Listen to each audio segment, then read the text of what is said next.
안녕하세요. 지안 최면상담연구소의 송준영입니다. 오늘은 이제 카메라로 안 하고 그냥 목소리만 녹음할 건데요. 카메라로 하니까 저도 몰랐는데 카메라 떨림증이 있는 것 같더라고요. 그래서 그냥 목소리만 이렇게 녹음하면서 편하게 좀 하면은 더 잘 내용을 전달할 수 있을 것 같아서 이렇게 목소리만 녹음하게 됐습니다. 오늘 사연은 내담자분은 30대 여성분이셨는데 이분이 버림받음에 대한 두려움이 있으셨어요. 그래서 평소에 이제 슬픈 감정을 많이 느끼셨고 또 이제 마음속 깊이 들어가려고 하면은 하염없이 눈물이 나신대요. 그래서 도대체 이 내면에 무엇이 있길래 이렇게 눈물이 나는지 이 무의식을 치유하기 위해서 오셨거든요. 그래서 이제 최면에 들어간 다음에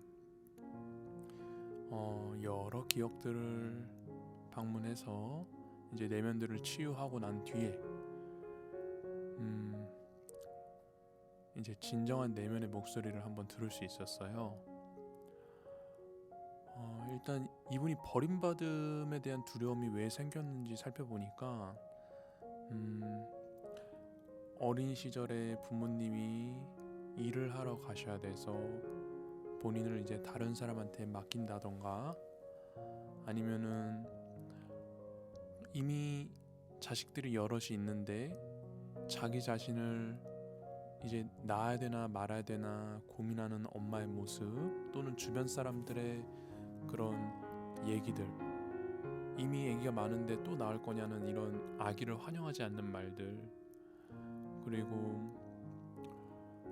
뭐 엄마가 너무 이제 가정이나 생계를 꾸려나가기 좀 벅찬 그런 상황들, 이렇게 아이가 이제 태아에 있을 때 또는 아주 어렸을 때 한마디로 해서 뭔가 환영받지 못한다는 그런 느낌을 계속 받으니까 그게 아이의 무의식에 깊이 저장된 것 같아요. 그래서 뭔가 기죽고 슬프고 뭔가 자기의 존재에 대해서 자신이 없어지고, 그래서 뭔가 좀 이제 언제 버림받을까 이렇게 두려워하고 이런 마음이 자리 잡은 것 같아요. 사실 많은 사람들이 이렇거든요.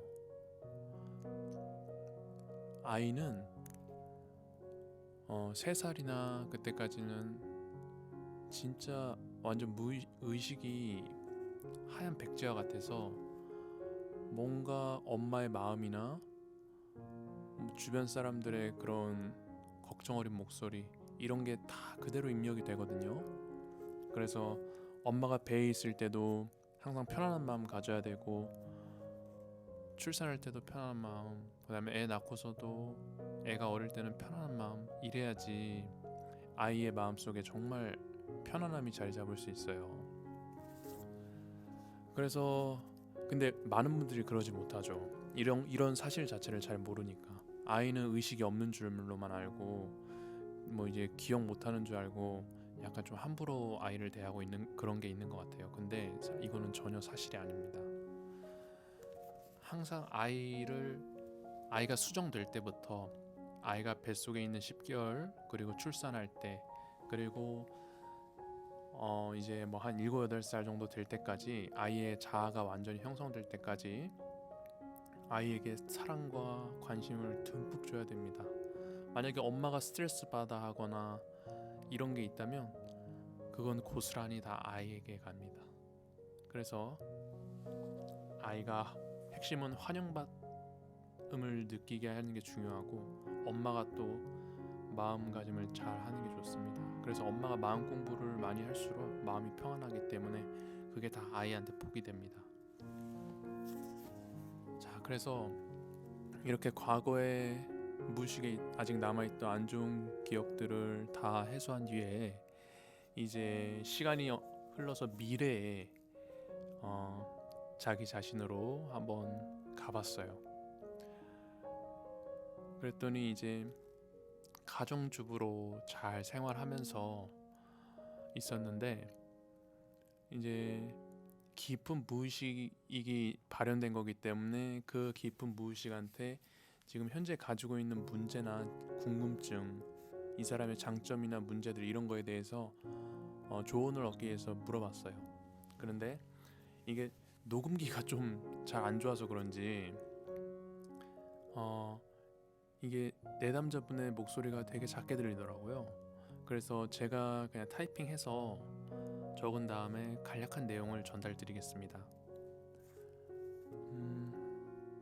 중요 부분만 전달드릴 건데, 이게 뭔가 두려운 게 많은 사람, 버림받을까봐 두려워하는 사람, 이런 사람들은 어떻게 해야 되는지, 이런 마음을 해소하려면 어떻게 해야 되는지 물어봤더니 두려운 감정을 계속 느껴줘야 된대요. 이거 많이 들으셨죠? 부정적인 감정이 있으면 회피하거나 억압하는 게 아닌 그거를 있는 그대로 느껴줘야 된다. 이거는 정말 많은 유튜버분들이, 마음 공부하는 유튜버분들이 많이 말씀하신 걸 거예요. 감정을 회피하는 게 아니라 있는 그대로 느껴주는 것. 이런 얘기가 나왔고요. 그리고 이 내담자분이 자기가 올바른 길로 가고 있는 걸까 하는 궁금증을 가지셨는데, 대답이 어떻게 나왔냐면, 무의식의 대답은 그것도 결국 한 과정이고 결국엔 원하는 일을 하게 된대요. 그러니까 고민하는 거조차도 한 과정이라는 거죠. 정말 넓은 시각 아닌가요, 이거는? 제가 보기엔 그런 것 같아요. 힘들고 고민하고 그런 거조차도 인생의 한 과정이다. 정말 큰 통찰 같고요. 그 다음에 약한 사람들을 옆에서 도와줘야 된다. 근데 이제 이런 얘기가 나왔는데, 어떻게 돕냐고 물어봤더니 가까운 곳에서 찾으면 된다고 그러더라고요. 근데 뭔가 우리가 흔히 약한 사람들을 돕고 뭔가 자기가 진짜 원하는 일을 하려고 하면 경제적으로 돈이 안 될 것 같아서 고민이잖아요. 근데 그거에 대한 답변으로는 돈은 부업으로 벌면 된대요. 이거 맞는 말 같아요. 저 같아도 저도 제가 진짜 원하는 것을 찾기 위해 뭐 하루에 한 4시간 정도 하는 그런 일자리를 하면서 제가 원하는 것을 하나하나 찾아가면서 범위를 좁혀나갔거든요. 그랬더니 처음에는 요리사로 했다가, 그 다음에 그건 너무 육체적으로 저한테 힘든 것 같아서 상담사가 됐다가, 그러다가 심리 상담사가 됐다가, 그러다가 이제 최면 상담사로 된 거거든요. 그래서 어떤 자기가 뭘 해야 될지 모른다는 분들은 이렇게 실제로 돈을 조금씩 벌면서 일터에서 자기의 그런 선호나 이런 거를 좁혀나가시면 될 것 같아요. 제가 방금 말씀드리는 것처럼. 그리고 가족과에 있어서 소통 문제에 대해서 질문을 하셨는데, 뭐랄까 좀 부모님이 잘 표현하시지 못하는, 약간 좀 과묵하거나 아니면 좀 내향적이거나 그런 분이셨나 봐요. 그러니까 무의식이 어떻게 대답하냐면, 자식으로서 부모님을 사랑하는 마음을 그때그때 표현하라고 하더라고요. 사랑하는 마음은 결국 하나니까 그 마음을 표현하면 된다 그러더라고요. 엄마 아빠도 사실 자식을 사랑할 거 아니에요. 다만 표현할 방법을 모르는 거지. 그래서 내 마음속에 엄마 아빠가 불편해할까봐, 또는 엄마 아빠가 어색해할까봐 이렇게 그냥 표현을 하지 말자는 이런 마음이 있어도, 그 진짜 내면에 있는 엄마 아빠를 사랑하는 마음을 표현해야 된다고 하더라고요. 그래서 이 말도 정말 공감이 됐고, 저도 그렇습니다. 실제로 뭔가 예전에는 그냥 엄마 아빠 사랑한다 이런 말도 좀 어색했는데, 그냥 얼굴에 철판 깔고 엄마 아빠 사랑해요 이러면서 그렇게 표현하니까 어느 순간부터는 이게 너무 자연스러워지더라고요.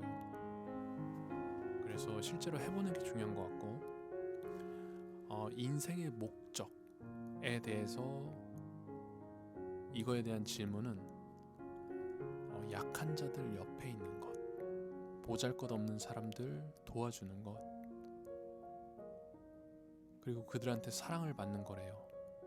그들은 천사라고 그러더라고요.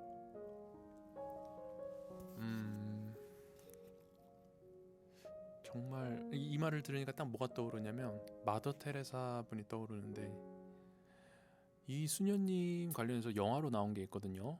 근데 저는 그 영화를 한 봤는데 눈물이 너무 나더라고요.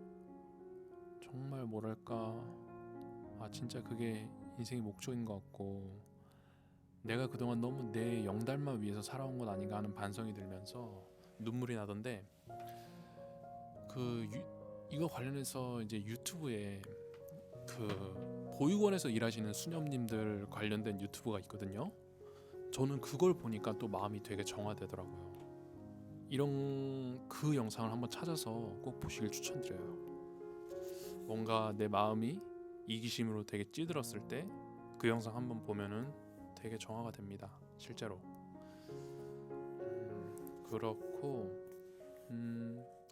뭔가 타인을 대하는 마음가짐에 대해서 질문을 했을 때는 그 무의식의 답변이 뭔가 우리는 하나라는 마음, 너와 내가 다 똑같고 내가 사실은 다른 사람을 도와주는 것처럼 보이지만 그건 사실 나를 도와주는 거고 서로를 도와주는 거라고 하더라고요. 이건 정말 맞는 말 같아요. 우리가 에고성에 집착할 때는, 즉 뭔가 동일시되어 있을 때는 여러 타인들이 있고 또 내가 있지만, 사실 그 주인공 자리, 불성의 자리 또는 의식을 넘어서의 그 자리에서는 사실 나 혼자밖에 없거든요. 하나밖에 없거든요. 하나. 그래서 이 말은 경험적으로도 진실이고 또 여러 책에서 말하죠. 우리가 결국 하나라는 거. 이런 들은 얘기들에서도 사실이고, 실제로 이렇게 행동할 때 또 내 마음이 진짜 따뜻해지는 걸 경험할 수 있기 때문에 이 말은 정말 사실인 것 같습니다. 그리고 또 이거에 파생돼서 질문이 나왔는데, 개인만 아는 사람들에게, 즉 자기밖에 모르는 사람들한테 한마디 해달라고 제가 부탁드렸더니 그들은 장님이래요. 자기가 자기 자신한테 하는 건지도 모르고 자기를 아프게 하는 건데, 그렇게 하는 것도 결국엔 그 사람 몫이랍니다. 다 제가 이해하기로는 이 말이 결국엔 다 자기 과보로 돌아온다는 것 같은데, 만약에 우리가 실제 사회생활하면서 자기밖에 모르는 사람들 보면 어떨까요? 뭔가 어떤 분은 복장이 터질 것 같기도 하고 화가 날 것 같기도 하고, 그런데 마음 공부를 이제 하시는 분들은 제가 보기에는 약간 화가 나서 거기에 빠졌다가도 다시 금방 돌아오셔서 뭔가 그냥 그렇게 이기적으로 행동하는 사람들을 인정하고 그들이 과보를 알아서 받을 거라고 생각하면서 그냥 크게 비난하지도 않고 그럴 것 같아요. 제가 지금 이제 딱 생각난 건데, 우리가 흔히 바깥에서 마음에 안 드는 사람들을 보잖아요. 그러면 저 같으면 어떻게 하냐면, 내 내면에, 내 깊은 무의식에 어떤 것이 있길래 이런 경험을 내가 하는 것일까, 이렇게 생각하면서 그 사람과 관련된 모든 어떤 부정적인 생각이나 그런 마음에 대고 저는 미륵존 열애불이라 하거든요. 근데 호호포노포노에서는 뭐라고 하냐면 그 생각에다가 사랑해, 고마워, 이렇게 말한답니다. 사실상 이제 무의식을 정화한다, 이런 의미로 하는 건데, 하나님 믿으시면 하나님 이렇게 하셔도 되고, 중요한 건 어쨌든 요점은 실제로 내 내면 바깥에 어떤 무엇인가가, 저기 나쁜 사람들이 실제로 있다, 이렇게 생각하는 게 아니라 내 무의식에 무엇이 있길래 저런 사람들이 지금 내 삶에 나타나서 내가 이런 경험을 하는가라고 스스로 물으면서 그 내 내면에 있는 무의식에 대고 미륵존 열애불이라고 하든지 부처님이라고 하든지 하나님이라고 하든지 아니면 사랑해, 고마워라고 하는 겁니다. 실제로 이렇게 해보면 그 바깥에 있는 사람들을 바깥에 있는 것처럼 보이는 사람들에 대한 원망이 사라지고 그저 온리 내 내면만 바라보게 돼요. 그러면서 내 내면을 다스리고 정화하고, 이렇게 실제로 정화가 다 되면 앞으로 그런 사람들 만나지 않습니다. 이건 저도 경험으로 해봐서 알아요. 실제로 한번 해보세요. 정말 그렇습니다. 그리고 또 하나 얘가 갑자기 생각나는데, 집 안에 처박혀서 게임만 하는 아들이나, 뭐 아들이 많으니까 아들이라고 할게요. 아들을 보면서 부모님이 되게 답답해 하시는 경우 있죠. 그런 경우에도 부모님 입장에서 내 안에 무엇이 있길래 아들이 이렇게 집안에 방 안에 처박혀서 게임만 하는 상황을 내가 경험하는 것일까, 이렇게 스스로 내면을 돌아보면서 내면을 정하고 이러다 보면은 아들이 바뀝니다, 실제로. 근데 많은 분들이 이렇게 못하죠. 아들이 뭔가 문제가 있고 이렇다고 생각해서 아들을 잡고 잔소리하고 아들을 갈구죠. 그러다 보면은 이제 더 변화가 안 되는 겁니다, 오히려. 이 얘기는 여기까지 하면 될 것 같고, 뭔가 이 내담자분이 자기가 용기를 가져야 된다고 하시더라고요. 그 현재 자신한테 미래 자신이 해주는 말이 용기를 가져야 된다고 했는데, 그 어떤 용기라고 제가 물어봤더니 자기만을 생각할 수 있는 용기라 그러더라고요. 너무 다른 사람만 생각하면서 살아왔다고. 버림받을까봐 두려워서 다른 사람을 너무 눈치 보고 이렇게 살아왔지만, 이제 내가 날 버리지 말고 나를 좀 바라봐줘야 된다. 내 감정에 충실하고 힘들면 힘들구나 하고 위로해주고, 또 그렇게 위로해줘야 되고, 뭔가 좀 돈보다 이제 앞으로는 내 마음을 더 중요시 여겨야 되고 쉴 수 있는 용기를 가져야 된다고 하더라고요. 이렇게 뭐랄까, 버림받음에 대한 두려움이 있는 사람은 뭔가 실제로 사람들한테 자꾸 뭔가 열심히 해주려고 하고, 약간 이래서 무의식적으로 승인을 받으려고 해요. 왜냐면 그렇게 안 하면 내가 버려질까 봐 두려우니까. 그래서 뭔가 이제 자기 마음을 봐주고 좀 쉴 수 있는 용기를 가져야 된다, 그렇게 말씀하셨고, 이분이 내 인생에 있어서 귀인은 누군가를 되게 궁금해하셨는데, 무의식의 답변은 귀인은 자기 자신이라고 하더라고요. 왜냐하면 내가 날 제일 사랑해줄 수 있고 또 원하는 걸 해줄 수 있으니까. 그래서 나에게 있어서 제일 귀인은 나 자신이라고 하더라고요. 이거 처음에 딱 대답을 들었을 때 되게 감동적이었습니다.